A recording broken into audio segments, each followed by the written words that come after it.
आपका स्वागत है हमारे चैनल जी व्रत पर्व त्योहार में।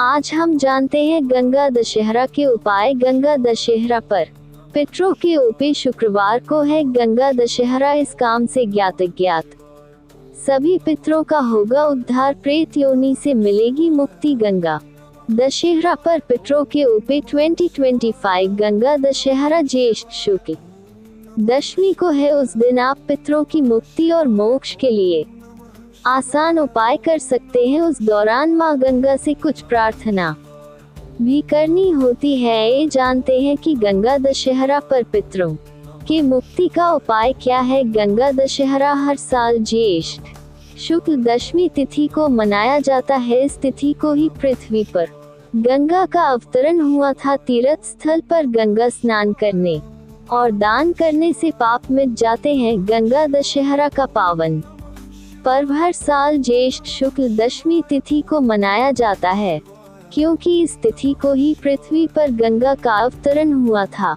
गंगा दशहरा को गंगा अवतरण दिवस भी कहते हैं। राजा भागीरथ के अथक प्रयास से गंगा धरती पर आई और उनके 60,000 पूर्वजों को मोक्ष प्रदान किया था, जिसकी वजह से वे मोक्षदायिनी कहलाई। इस साल गंगा दशहरा 5 जून शुक्रवार को है। उस दिन 2 शुभ योग बन रहे हैं। जिन लोगों को अपने पितरों का उद्धार करना है, चाहे वे ज्ञात हैं या अज्ञात हैं, तो यह एक अच्छा अवसर है। गंगा दशहरा पर आप आसान उपाय करके अपने पितरों को मुक्ति दिला सकते। गंगा दशहरा पर मिट जाएंगे सारे पाप।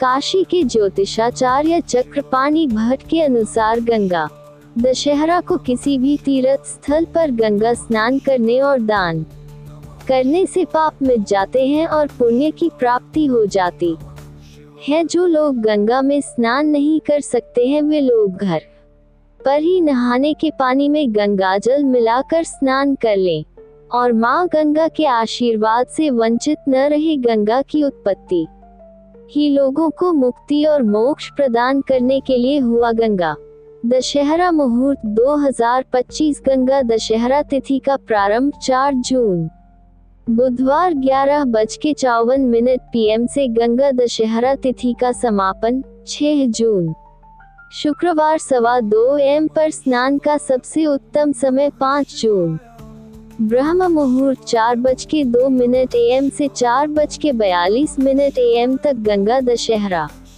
पर पितरों के लिए उपाय। पौराणिक कथा के अनुसार कपिल मुनि के श्राप से राजा सगर के 60,000 पुत्र भस्म हो गए थे, तो उनके उद्धार के लिए राजा भागीरथ ने कठोर तपस्या करके ब्रह्मा जी को प्रसन्न किया। उसके बाद माँ गंगा धरती पर अवतरित हुई। उनके स्पर्श मात्र से ही राजा सगर के 60,000 पुत्रों को मुक्ति मिल गई और वे मोक्ष के अधिकारी बन गए। ऐसे में जिन लोगों को अपने पितरों को मुक्ति प्रदान करानी है, चाहे पितरों का पता हो या जिन पितरों के बारे में नहीं जानते हैं, उन सब के लिए आप यह उपाय कर सकते हैं। इसके लिए आपको गंगा दशहरा के दिन गंगा स्नान करना है। उसके बाद सफेद वस्त्र धारण करके गंगा के जल से अपने सभी ज्ञात और अज्ञात पितरों के लिए तर्पण करना है। तर्पण के समय आप माँ गंगा का ध्यान करके कहें कि हे माँ गंगा, जिस प्रकार